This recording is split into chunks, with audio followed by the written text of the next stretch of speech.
Welcome to the Upshot, multi-world disc golf podcast about the latest in the disc golf world. I'm the editor, Charlie Eisenhood. Joining me is Josh Mansfield. As, this is coming out sometime in December. We're, ready for the holidays. Christmas time is coming, Josh. Well, it's before Thanksgiving that we're recording this, and there's snow on the ground in Idaho, so it already feels like it here. Yeah, it's cold in New York. No snow yet? No. All right, so let me ask you a question. I've got a question for you. When is it acceptable to decorate for Christmas? Okay. Acceptable after Thanksgiving. Okay. Acceptable. Okay. All right. Now, I think you're gonna have my personal feeling is that Christmas things should not begin until December. Okay. So, for instance, I do not listen to any Christmas music until December 1st. Pretty much a hard rule. Comes on the radio, change the channel. When I go to a store and I see the Christmas aisle up, in the middle of November, I'm not feeling that. But that, I think after Thanksgiving is fine. Before Thanksgiving, no. Come on. Another man of culture, I see.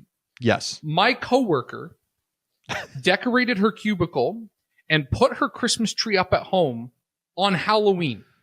They took down their Halloween decorations and put up their Christmas tree. You're telling me that literally still during October, October 31st, their Christmas tree goes up and her cubicle was decorated with Christmas, lights, little trees, snowmen, the whole 9 yards. You need to make up rumors about her doing bad things at work and get her fired. It's not acceptable. It's unacceptable. And the problem is that another coworker agrees with her and thinks it's great. And oh my gosh. Listen, I'm happy that people like to celebrate the holiday season. Sure.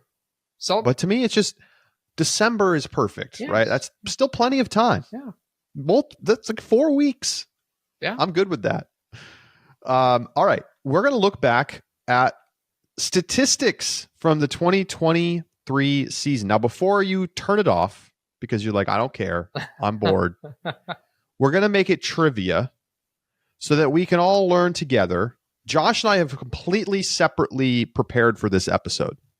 So we do not know the answers to the questions. Now, there may be some that we just happen to know because we remember them from Twitter or whatever. Whatever. Yeah. But we have not looked at each other's lists. We do not know. So we're going to do trivia.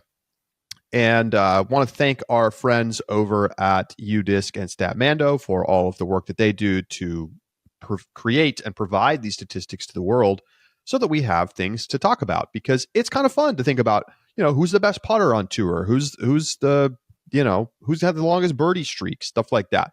So we're going to dive in to all of the most interesting stats. Now, I'll be honest, Josh, I looked through some and it was like, top scramble rate was like somebody I'd never heard of. And I was like, well, we're not doing that. There's some level of like, is there a big enough sample size? Sure. If the player played 3 tournaments in Europe, like, I don't want to talk about that. Yeah. So I think we might as well just go ahead and get started. Yeah. Yeah. Let's do it. So I'll let you go first and pick a question, and we'll kind of bounce back and forth, and we'll see how it goes. Okay. All right. That sounds good. Let's start off. In MPO, we're going to do I've got some putting statistics. So that's the theme we're going to start in. In MPO, there were 3 players who were top 10 putters in both C1X and C2. This is not filtered in any way. So this is 3 players who were top 10 in both C1X and C2. Correct. And now for some later statistics that we get to, I filtered it by just DGPT. I did not for this one. This is just raw putting statistics. Here's the top 10. There were only 3 of them when it's unfiltered. Okay. I'm going to give you one of them because I think it's a very difficult one, and that is Chandler Fry. Chandler Fry came in at the 89% in Circle 1X and 33% in Circle 2. So 33? Wow. He is one of those 3. I will admit, I would not have guessed it. I didn't think you would, so I'm not going to hold that one against you. The other 2 players are ones that I think are reasonable guesses. Okay. My first guess is Eagle McMahon. That is not right. And here, let me give you one hint. None of these players were in the top 10 in the Pro Tour standings. Okay. So it's players that you should. I'm surprised. Where was Eagle? We're going to come back to Eagle. Oh, okay. We've got some other stats. I feel like he's got to be top 10 in one of those. But anyway. Yes, he was top 10 in one of those. Okay. Yeah. All right. So then let me think about players not in the top 10 who I know are good putters. My first guess then, I guess, is Andrew Marweed. That is an excellent guess because Andrew Marweed was your best Circle 1 putter at 93% and also comes in a great Circle 2 stat of 34%. Was that top 10? Yes, both were top 10. Okay, so that was correct. That is correct. Yep. Sorry, I said that like it was. You said it was a great guess, like I was wrong. Well, it was a great guess because you were right, Charlie. Yeah, Andrew Marweed is one of those players. Where was he ranked wise in C2? In C2, he's just been quietly an awesome putter for a long time. I mean, he's a top 2 putter on tour, at least in C1 every year. Yes, yeah. He's been number 1 multiple seasons. In Circle 2, he was up there. In Circle 2, you had a couple of players that. Let's see. If this is too hard to look up, we've got it right here. He came in 8th in Circle 2. 8th, yeah, at 34%. At 34%. Okay. Yeah. All right, so we have 2 of 3 now. Let me know if you want another hint. I'll let you guess one first, and I'll give you another hint. I'm just trying to think, like, outside the top 10 great putters. Well, okay, I'm going to take a shot at this. I don't think it's going to be right for this season, but it would definitely be a good guess most years. Okay. Chris Dickerson. Chris Dickerson is a good guess, but that is not the case. Chris Dickerson was in the top 10 in Circle 1X putting. Oh, but yeah, that's right. We talked about it earlier this year. His Circle 2 putting was down. Yeah, so he used to be like a top 3 guy in Circle 2 putting. Yeah, he used to be, but is not the case anymore. Let me give you a hint. This player is a West Coast player. I might make it a little obvious, but well, my brain jumps to James Proctor, but I'm pretty sure he was top 10 in Pro Tour standings, so it wouldn't be him. He was not top 10 on the Pro Tour standings. He was not? He was not. James Proctor was 11th. Oh, okay. So he was close. I think he was 11th. Yeah, let me double check that on where he finished in standings. I was shocked that James Proctor was also not top 10 in the Pro Tour standings. I thought he had been, but... I thought he was. Hang on one sec. There we go. Yeah, James Proctor was 11th. So there's the trickery there. Is you're like, oh yeah, like you can't include James Proctor in that list. I think did he fall out like right at the end of the season? He did. He was in like Cole top 5 and for Anthony. A while. Uh-huh. Yeah. So, yeah, because like he finished like 10 points behind AB and 3 points behind Cole Redolin outside the top 10. Okay, well there you go.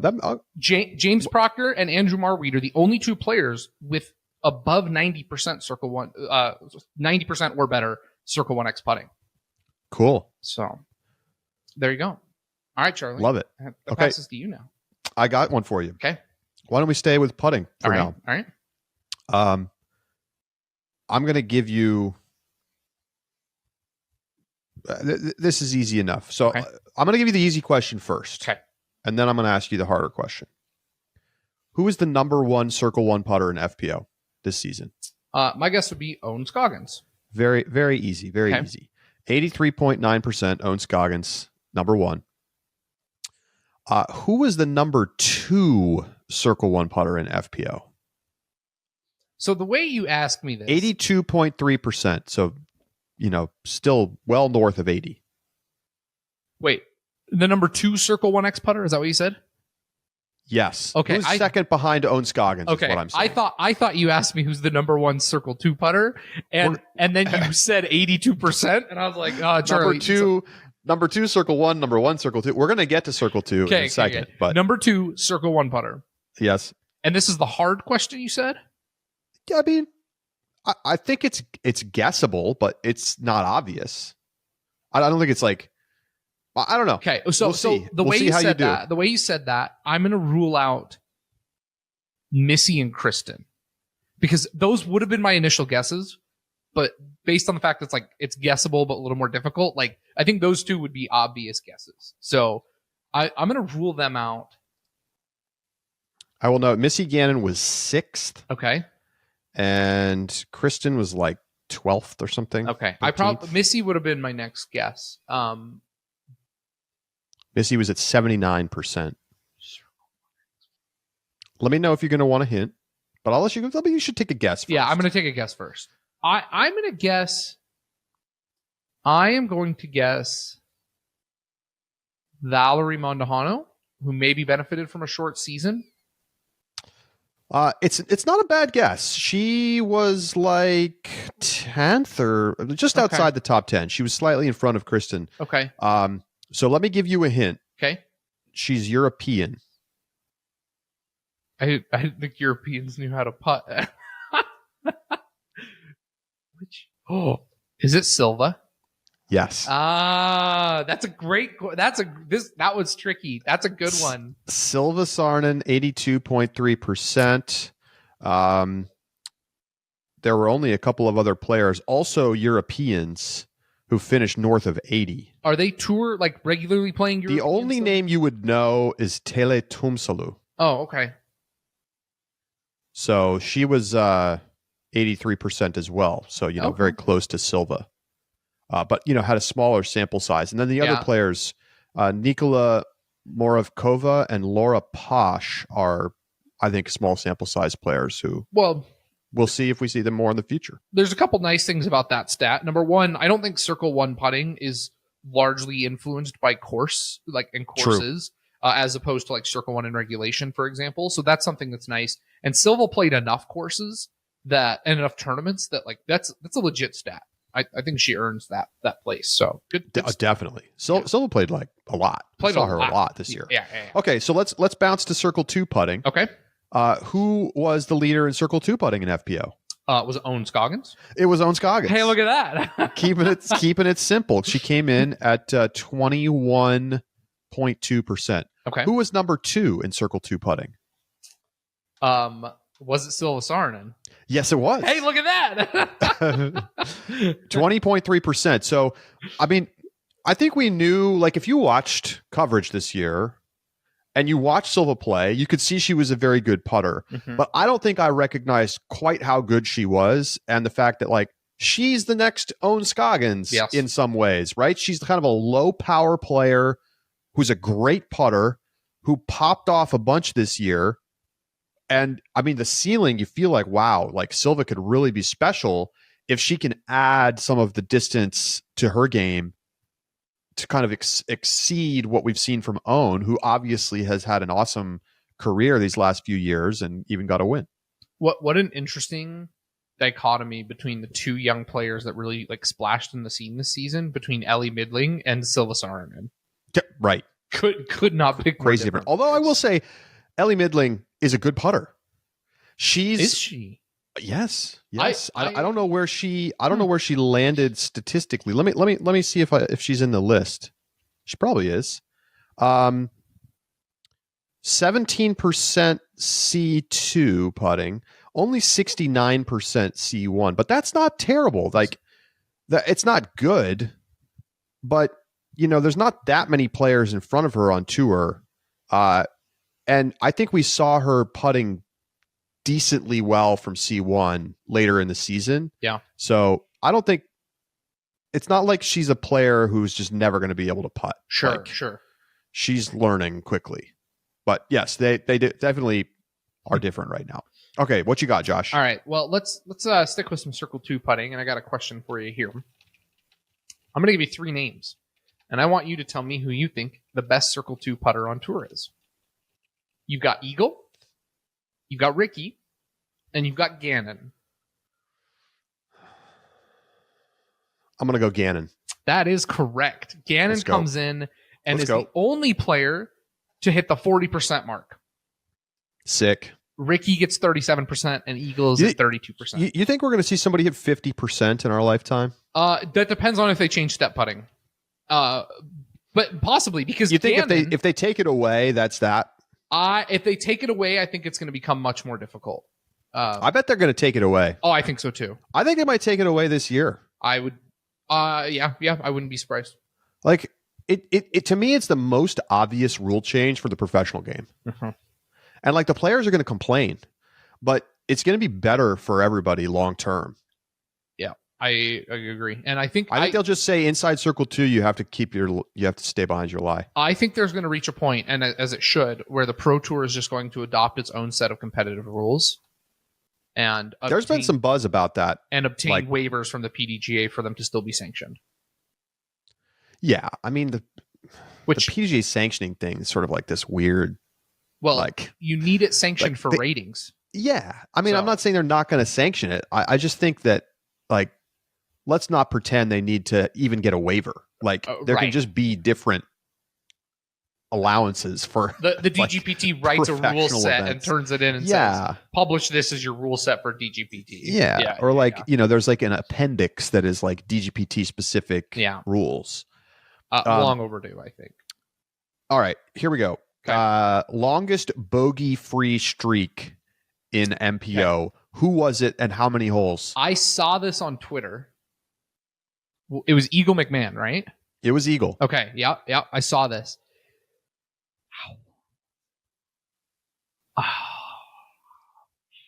What does the number start with? I'm not going to give you that. Dang it. That's the most interesting part, right? If you get that close, you win. I mean, if I have two numbers stuck in my head. It doesn't matter. I have two numbers stuck in my head. Just go with your gut. I'm going to say, is it more embarrassing to be way over or way under? Probably way under. So the number I'm going to go 158. Oh my God. That's way over. Oh. That would be insane. That would be absolutely insane. I think this number is already insane. 95 holes. 95. Okay. I don't know from Champions Cup round 2. And think about that, right? It started at Champions Cup in round 2. Okay. And it went through Jonesboro round 3. 95 holes, more than 5 rounds of bogey-free disc golf. Eagle is a beast. He is a beast. You know he's number 1 in the UDisc world rankings right now? I mean, look, the UDisc world rankings have their it's its own thing. Well, they all have their own really thing, what it is. Yeah. They're more power ranking-y than you really want them to be. Yeah. I don't love them for that reason, but I do think it's fair to say that, like, if you look at the second half of the season, Eagle was the best player. But he didn't win. I know, but I'm saying, like, week in and week out, he was the most consistently excellent player. Okay, all right. He wins the Calvin Heimberg, like, understudy award or something. Because I hear you. He's the assistant curator of the shed. But, like, I guess, because I think if you only look at the second half, right, then you're excluding Isaac, you're excluding all of Calvin's wins, you're excluding Isaac's Champions Cup win, and, like, Eagle was definitely number 3 behind those guys. Yeah, all right, fair point. Anyway, okay. How about that? And by the way, second place was Paul Oman, 75 holes. Good for Paul. So, which goes to show you how amazing it is to get to 95 holes. Yeah, absolutely. On that stretch of the tour, that's amazing. Yeah. Okay. So for the next section, Charlie, I've got a handful of questions I'm going to give you. I need you to go to the UDisc standings so that you can see who the top 10 are and have that in front of you. Okay, I will. Okay. This is MPO or FPO? This is MPO. Okay. I'm ready. Okay. So the first stat in five of the so we're going to focus on fairway hits, Circle 1 in regulation, Circle 2 in regulation, C1X, and Circle 2 putting. Okay. So those 5 stats. Of those 5 stats, when you look at the top 10 players, which stat has the most players who finished in both the top 10 in standings as well as the top 10 in that respective statistic? Interesting. I want to call it predictive. I don't know if that's the right word, but I get what you're saying. So, like, well, I know where I'm going right away. Okay. Because you've heard me talk about it here before. Yep. It's all about giving yourself opportunities to birdie. Okay. So it's going to be one of the circle in regulation statistics. My question in my mind is which one? I'm going to say that the most just because it kind of casts a slightly wider net and allows for players who make a lot of putts, which there are a number of those in this list. Mm-hmm. I'm going to say Circle 2 in regulation has the most connection between top 10 finishers here and top 10 on the tour. That is not correct. It is also not Circle 1 in regulation. Wow. It is Circle 2 putting. Really? Circle 2 putting has 4 players who also finished in the top 10 in both the statistic and the standings, which is the highest of all 5 of these statistics. I'm shocked. If you'd asked me, like, which stat has the most and, like, how many players were doubled up in the top 10 of the standings and the stat, I would have guessed, like, 7. Yeah. So I'm shocked it's only 4. Yeah. So 4 is the most in the Circle 2. Now, I expanded that list out. Well, let me ask you one other question. There's, in this statistic, in the top 10 to top 10, one of these statistics only had 1 player in the top 10. Which one do you think that is? Which stat? Which stat? Yep. What are the stats in conversation right now? Fairway hits, Circle 1 in regulation, Circle 2 in regulation, it won't be C1X, Circle 2. So now I'm not doing scramble. I don't have scramble in this list. Scramble was, like you said, scramble was really weird. Like, it was hard to filter through. There were so many players. So I cut that one out. I guess I say C1X putting. It is C1X putting. That is correct. That's McMahon crazy. is the only player in the top 10 in both statistics. Now that we've done this exercise, I decided to expand it out, and I did the top 20 because there are still some European players who, didn't play as many events. They only needed 160 holes on the Pro Tour. So we expanded it out to the top 20. When you expand it to the top 20, Circle 1 in regulation becomes the clear winner with 8 players. Yeah. Which is closer to what you were thinking. It's interesting that top 10 doesn't get there, but when you go to top 20, it expands very quickly. There are 2 players who did not make the list of top 20 in Circle 1 in regulation on this list. Can you guess who they are?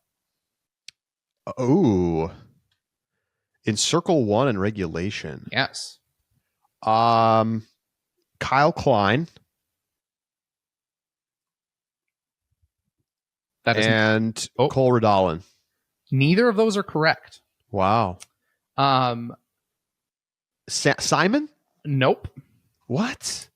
I don't know. The 2 players are Matty O, which I think that one to me is, when you think about it, makes a little bit more sense. Like, does it? I think so. Matty O doesn't have the power for some of the longer courses. He throws well, but compared to some of these guys on the list, I suppose that kind of keeps him out. The other one, though, shocking to me, Anthony Barella.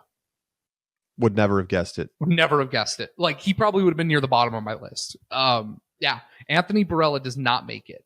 That stat blew my mind. They of course must still be very close to the cutoff for the top 20 yes. in terms of the actual percentages. Yeah. Otherwise, they wouldn't be in the top 10. Correct.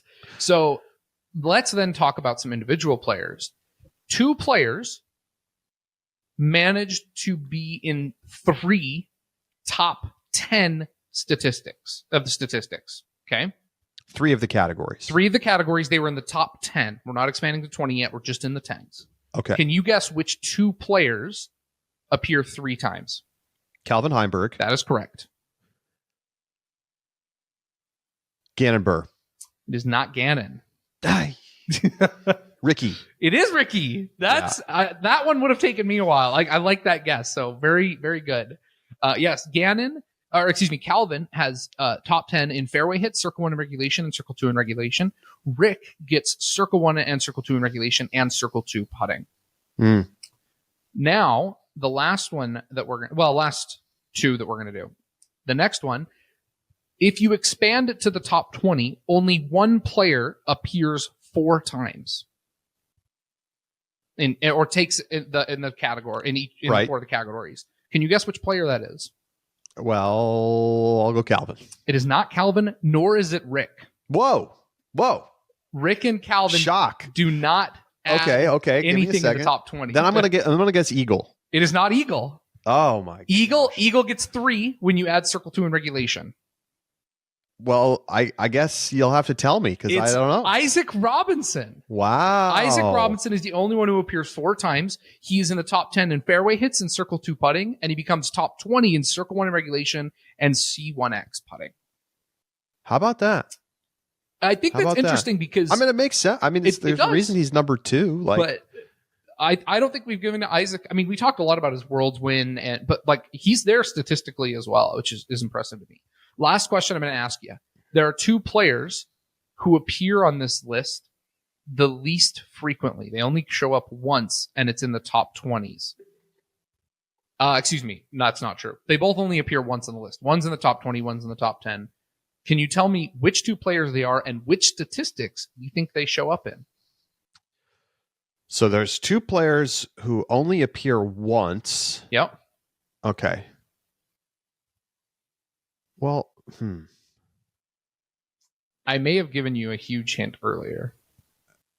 Yeah, so I think I'm going to go Matty O. Great pick. That is correct. And his stat would be fairway hits. It is not fairway hits. You may have already given it to me. Did I blow it? Did I forget what you said? If I did or not. Okay, you tell me. It is circle 2 putting. Okay. It's the only stat. He makes top 10 in circle 2 putting. And he actually is the second best circle 2 putter on tour. He's tied with Nate Metzler and Ricky Wysocki at 37%. I honestly would not have guessed that. Yeah, I know. I would not have guessed that. That little Annie step putt that he does.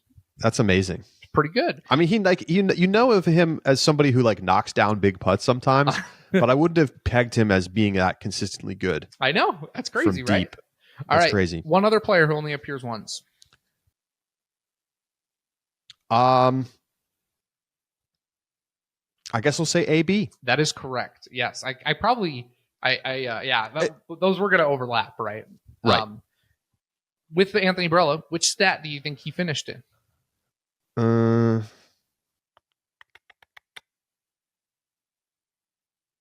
Circle 2 in regulation. It is circle 2 in regulation. He finishes in the top 20 in circle 2 in regulation. What that shows, there's never going to be a putting stat for him. So no. Yeah, cool. What's interesting is when I went back and double checked, you actually have to go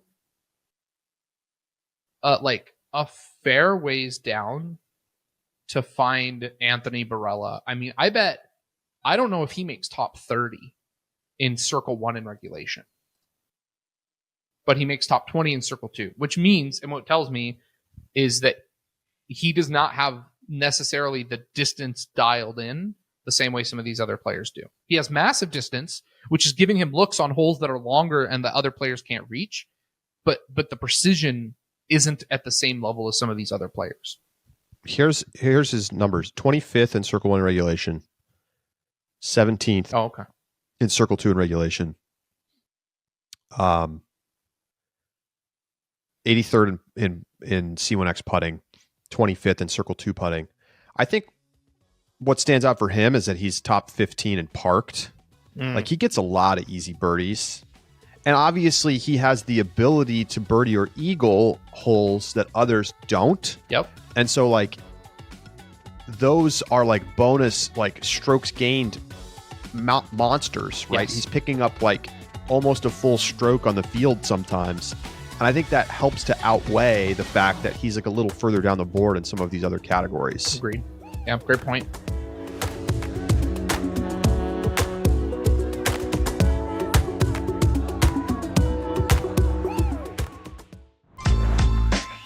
Pound's the best of the best.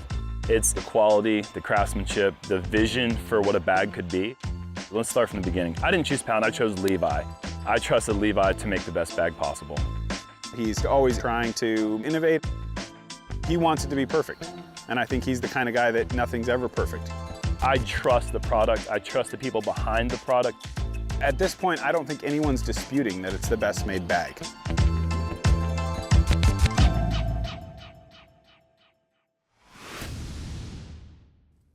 All right, let me give you another one. Okay, yeah. I'm going back to the well on a second place. I'm not even going to ask you for first place. Okay. Kristen Tatar had the best birdie or better rate. Okay. In FPO this season, 38.4%. Okay. The second place finisher was at 34.1%. Who was it? I'm going to guess Haley King. No. Dang it. She was third, I think. Oh, shoot. Is it Holland? Yes. Okay. Yes. I was going to give you a hint if you missed again. Okay. It is Holland. Go ahead. Yeah. So the reason I picked the likes of like Holland and Haley, I'm picking players who I think are high birdie, high bogey people, right? Who play a little bit more aggressively, who have distance, because that gives them birdies on courses where players like Missy and Own aren't going to reach them, but they don't win because they also kind of sabotage themselves. No one really has that same Kristen level where they have the power and near perfection and accuracy to get the high birdies without making the mistakes, because Missy and Own just don't quite throw as far as the likes of Haley, Holland. So that's where I went with that. It's an interesting one though. So Holland Hanley is top 10 in bogey percentage, as in like minimizing bogeys. Okay. But that makes sense because she's a really good player, but she's 7th on the list. Can you give me the top 3 in lowest bogey rates? I'm going to go Kristen. Yes. She's number 1, okay. 10.1%. Give me Missy. By the way, so what that means is that Kristen is number 1 in both birdie percentage and number 1 in lowest bogey percentage. Impressive. She good. She good. I'm going to go. So Kristen, obviously, I'm going to go Missy next. Missy is second. That's right. 13.4%. Okay. My third guess feels, I'm going to go Own in third. Yes. Very nice. Yeah. 13.6%. It's interesting that the top players in FPO are the ones not who have the highest birdie percentage, but those who minimize their bogeys. Did you pull these numbers for MPO? Because if not, I'm going to ask you. I did not. Please do. I think this is interesting. Okay. So highest birdie rates in MPO. Can you give me the top 3? Okay. Are they birdie or better? They're one player players. Was north of 50. Of course. Okay. I figured, but like I wanted to make sure we didn't have like. I got you. Yeah. Cool. Give me Calvin Heimberg. Yes, number 1. 51.6%. Yeah. Wow. That's impressive. Incredible. In the number 2 spot, give me. I'm going to just give me Isaac Robinson. No, he is 8th. Oh, okay. All right. The separation between the rest of the top 10 is not big. Not huge. Less than 4% separates 10th from second. Okay. And then Calvin stands 3% higher than the rest of the field. That's crazy. Yes. Second place, 48.5%. Is it Gannon Burr? He is 4th. Oh my goodness. Okay. I feel like I'm just going to start guessing down the. Wait, is Simon in the top 3? No. He is 7th. Eagle? Yes. Okay. Eagle is number 2. Okay. Interesting. I just thought I thought if he was on that number top 3, he would have had more wins this season. But yeah, wins are fickle. They are. Wins are fickle. You have to play. You have to play really good for a full weekend. Yeah. And if you don't, you'll lose to somebody like Parker Welk, who does do that. You know what I'm saying? Like, yeah, you're right. And I'll have an interesting side note stat for you in a second about that. Elvigo, give me Rick then. Ricky is 3. Okay. Ricky's 3. Right. Very nice. Okay, let's go to bogey rates, lowest bogey rates. Now, you're not going to guess. Let me ask you this. Where is Calvin Heimberg on the list? I'm going to say number 3. He's 4th. 4. Okay. 8.9%. Very good. Paul Kranz is number 1 at 7.4%. Okay. But he only played 162 holes tracked. So like that, and like it's a little bit course dependent at that point when you are not playing a full touring schedule. The number 1 player who played I'm going to give you a little bit of a hint and say not exactly a full touring schedule, but still played a lot of tournaments. Who was it? 8.1% bogey percentage. It's not Paul, is it? It's Paul. Oh. Paul was third in bogey percentage, and he was fifth in birdie percentage. And yet, we talked about Paul like he fell off hard this year. But that, again, gets to my point. Yeah. Now, of course, he played a big chunk of the season in Europe, and I don't exactly know how those courses set up in terms of birdies and bogeys, blah, blah, blah. But he still was good. He was still just good. Paul's still a good disc bring golfer. It. Yeah. Turns out, still good. Breaking news. Upshot right. exclusive. Josh, back to you. Yeah. All right. This one, you were kind of around these stats, so you might already know this. I'm going to give you a list of 5 FPO players, and I want you to rank them based on their Circle 1 and Circle 2 in regulation average. So I average the two numbers together to create a single statistic. Okay. The list is Ella, Evelina, oh God, Holland, Henna, and Kristen. So the 3 Europeans and Holland and Ella. Number 1, I'm going to go Kristen. That is correct. Number 2, I'm going to go Holland. Okay. That's not right? I'm just going to let you finish. Oh, okay. All right. Kristen, I'm going to let you have Kristen. Number 3, I'm going to go Ella, 4, Hannah, 5, Evelina. I want Evelina 4th and Hannah 5th. Okay. Evelina was making putts from Circle 2, like, pretty solid. Hannah didn't make anything. Sorry. Okay, hold on. Which stats were you going off of here? Circle 1 and Circle 2 putting. Sorry, I must have misspoke. Circle 1 and Circle 2 in regulation. Okay, well, put my list down. Write it down. Okay, all right, I wrote it down. We'll check my stats against Circle 1 and Circle 2 putting in a second. My bad. You probably said it right, and I just was... Either way, my putting was in my brain. It's good. They're so close in sound, so... It's equally interesting to talk about Circle 1 and Circle 2 in regulation. So here we go. I still go Kristen 1, which I know is right. Okay, yep. Evelina 2. Okay. Hannah 3. Okay. Holland 4, Ella 5. Charlie, you've hit that list spot on. But there's one interesting fact here. You ready for this? Evelina and Kristen are tied for first. Wow. Evelina is 65 in Circle 2 in regulation and 42% in Circle 1 in regulation. Kristen is 41% Circle 1 in regulation and 66% in Circle 2 in regulation. Wow. So those two actually share the same average on the driving statistics. And then Hannah, Hall, and Ella is the correct order afterwards. Now, I'm going to tell you right now. Okay. I'm bullish on Evelina next year. Well, folks, this is it. Thanks for my time on the Upshot. I'm out. That's it for me. I'm done. Look. No look, Charlie. No, but just here's my case. We saw her take real steps forward on the putting green at the end of the season. We did.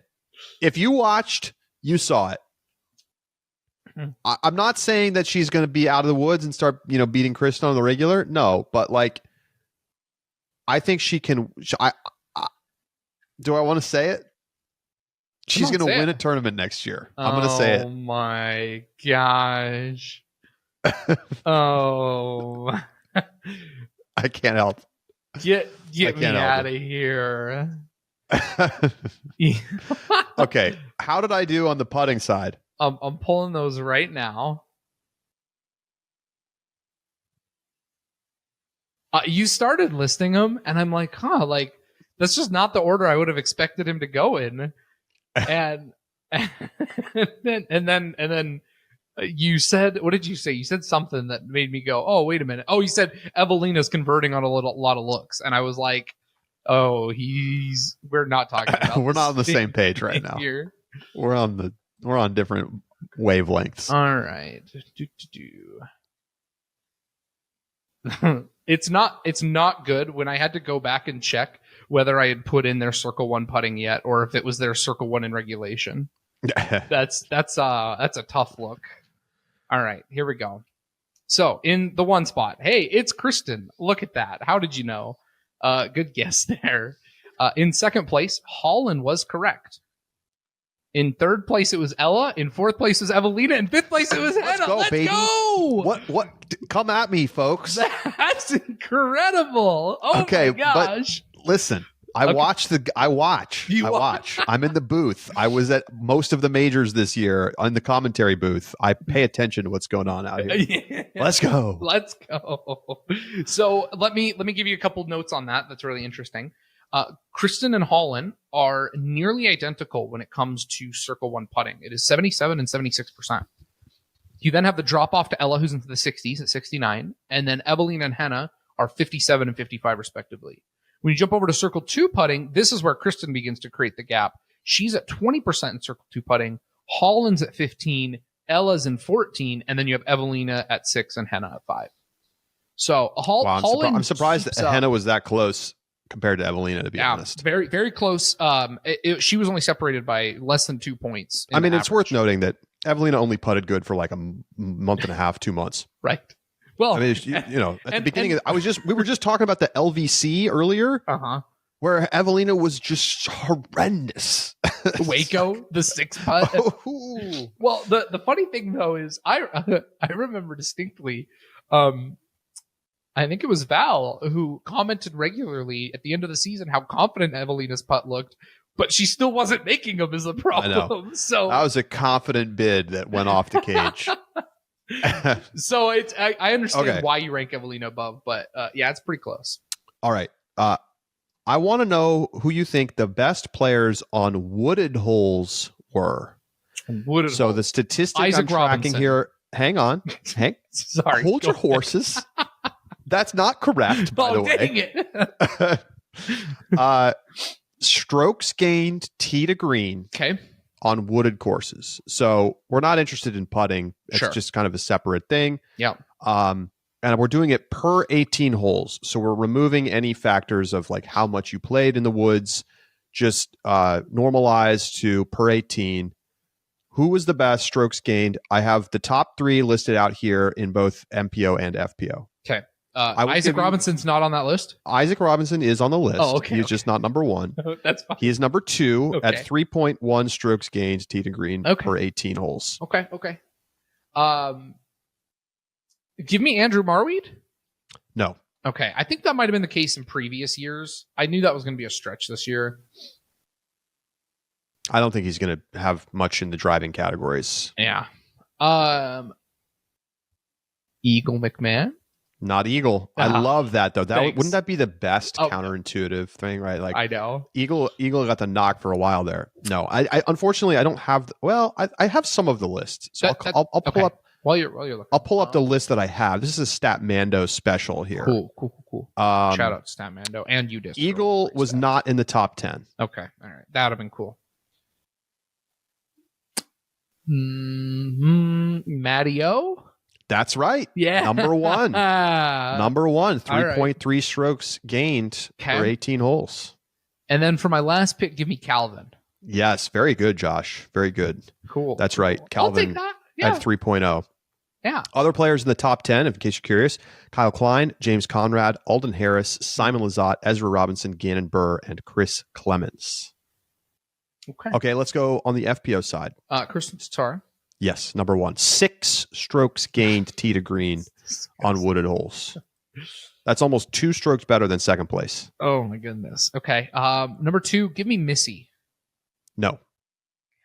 Missy is 6th. Okay. Wooded holes. Well, maybe. Let's try Evelina.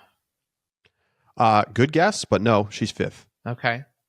Maybe I'm glutton for punishment, but Hannah? Not on the list. Not on the list. Ooh, interesting. Okay. Hannah's lack of a forehand, I think, is good point. punishing in the woods. Yeah. Okay. Okay, that's a good help there. Maybe. Do I pick someone with both forehand? players have good forehands? Okay, who are on the list. Give me top. Haley King. That is correct. She is in the 3 spot. Okay, 3 strokes gained, tee to green. I feel like you should really be able to guess number 2. Is number 2 Own? Yes. Okay. Yes. So the thing about Owens, like, man, Owen's forehand, every time I watch it in the woods, I think to myself, that shouldn't work. Like, because when she's on an open course, she uses so much fairway space with her flex. But in the woods, I mean, you're absolutely right. She throws a forehand that's like on this angle, and it just holds a straight line and just like flips over on the same line. Sick. It's crazy. It's wizardry. She has amazing control. Wizardry. And like, yeah, she just has amazing control of those shots. Okay, you got more? I got one more for you. All right, and I'll close it out. Okay, this is a Katrina Allen stat.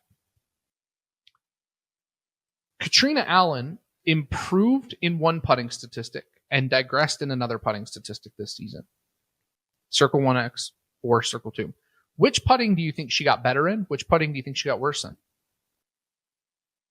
She got better in Circle 1 and worse in Circle 2. She did, which I thought was a bit counterintuitive. I wanted to highlight that because she really fell apart in a lot of ways, I felt. At least the impression was in Circle 1 putting. It seemed like she actually stayed pretty consistent. She just had a couple of blow-up holes. I mean, hole 1 at Throw Pink, for example. She went from 70% last year at Circle 1X to 78% in Circle 1 putting. No, I mean, I think that's the thing. There was a lot of season where she was putting amazing. Yeah. It was enough to carry her to a significant improvement. I mean, 8-point improvement. I don't obviously have the statistics. I don't know. I think it'd be difficult to pull, but man, Katrina Allen's improvement in Circle 1X putting has to be one of the greatest strides of a player who isn't brand new to tour. 8% for a player who's been playing for over a decade. I mean, that is an incredible statistic to me in terms of that improvement, and it comes with a pretty rough second end of the season. She slightly digresses in Circle 2, 20 to 80%. I'm gonna go ahead and posit, and I'm gonna look, and I'm gonna tell you right now. I'm gonna posit that she actually didn't really have bad putting when she was playing bad. When we were watching her struggling at the end of the season, she had no control off the tee. Yeah. She couldn't throw it in the fair. Like, she forgot how to drive the disc, but I don't know that putting was really the problem.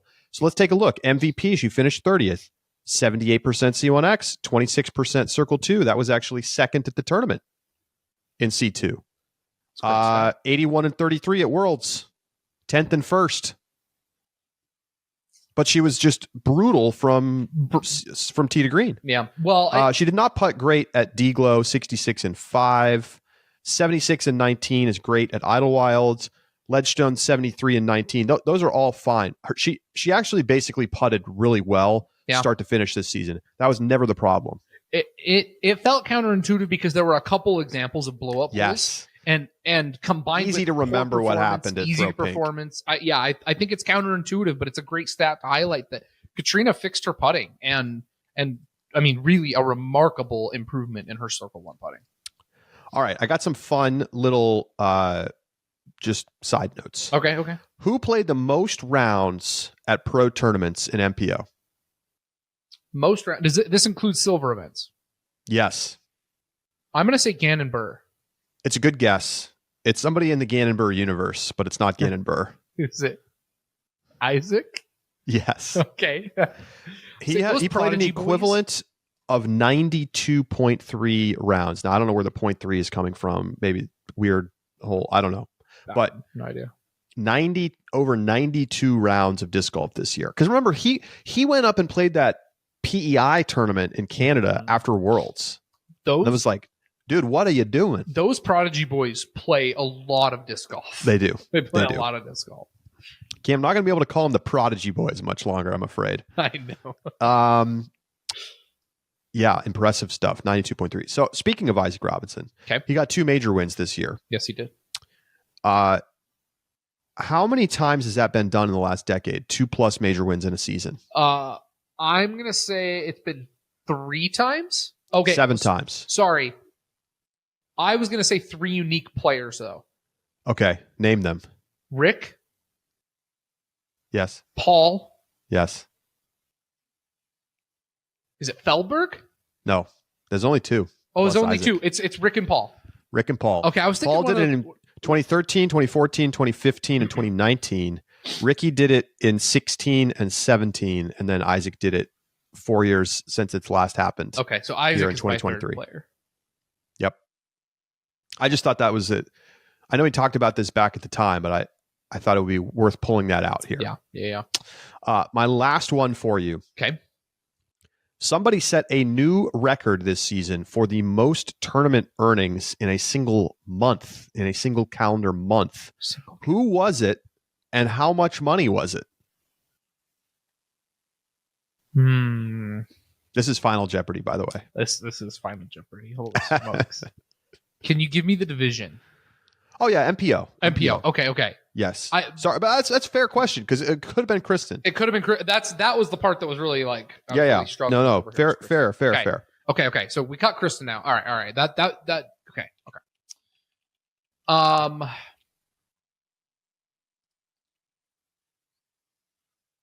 The purses just aren't big enough for FPO for her to win that. And that's what I figured. But okay, I'm going to go Isaac Robinson. Okay. In the month of September, for a total of, I'm going to ballpark, I have no idea on this number. Let's say $51,000. Well, you're very, very close on the number. Okay. The number was 52,000. It was the first time somebody cracked 50K in a month. Okay. But the player was not Isaac. Okay. Was it Rick then? It was not Rick, although both players are good guesses. They were like in the conversation. Rick was very close to setting this record. Is that because it's got to be the other player that you would think of? Is it Calvin then? Nope. Another player. Think about when this would have happened. So, Worlds was in August. Oh, Worlds was in August. I thought it finished in September, so I thought it was in September. No, you're right. It did. Does this change the answer? Wait a minute. Okay. No, but almost. Because that's why I thought Isaac. Because I thought Worlds would count to September total, because that's when he won it. And then USDGC happens in September? Yeah. So he won 10,000 there. He was third. So that's 40. Plus, he didn't play well at MVP. He only earned 835 there. So that's 40,835. Plus the Pro Tour Championship was 9,500. So he came up like a little over 50K, but a little bit shy. Pro Tour was in October, though, wasn't it? Oh, you're right. So Pro Tour wouldn't be in that. You're right. I forgot he played poorly at MVP, though. So that's okay. So he in September, including Worlds, he earned about, with a silver event in there as well, second at the Discmania Open that we just talked about. Yeah, he was at about 35-ish. Okay, all right. So it's not September. So it's probably October then. Okay. And it's not Ricky. Is it Kyle Klein? It's Kyle Klein because he wins throw pink. That's it. USDGC is now renamed throw pink for both divisions. Sick of so he wins USDGC, and remember he finished second at Pro Tour at the Pro Tour Championship, and he won $22,000 there. So the 30 and the 22 combined get him to 52. Okay. Ricky was 11th at USDGC and only won $1,700. So he would have had a chance if he'd finished better, but does not get that honor. Okay. All right. $52,000 in a month. $52,000 in a month. That's an annual salary for some people. It's a good month. For a lot of people. Yeah. Good stuff. All right. Well, that was fun. That was fun. I learned some things. Yeah, that was a good time. All right. Well, enjoyable stuff. Looking forward to seeing, what are some statistical milestones that you'd like to see? I would like to see somebody. I want to see somebody crack 50% Circle 2 putting in a season. I want to see someone. Did Owen crack 90% in Circle 1X? It's been done. I don't know if she did it this year. I believe it's been done. Has somebody done 90? I don't think so. Owen was 84 this year. She was 84 last year. She was 84 last year. She was 84 the year before that. That's crazy. 2020, She was 83. Paige was number 1 at 71% in 2019. So I don't think that's been done. 90% Circle 1X putting. It's a lot to ask. We haven't even seen 85 yet. Yeah, it's just fair. What else is even realistic? An FPO player to hit 50% Circle 1 regulation? Unrealistic until course design gets better. Yeah, maybe so. Calvin was at 50 Circle 1 this year. Oh, it's reasonable for MPO players. It's course design. It's been done. That is what's going to hold FPO players back from that. I mean, yeah, you're not wrong. Wow, Paul in 2019, 55% Circle 1 in regulation. Crazy. Courses were different back then. Paul's stats in 2019, that was an amazing year for him.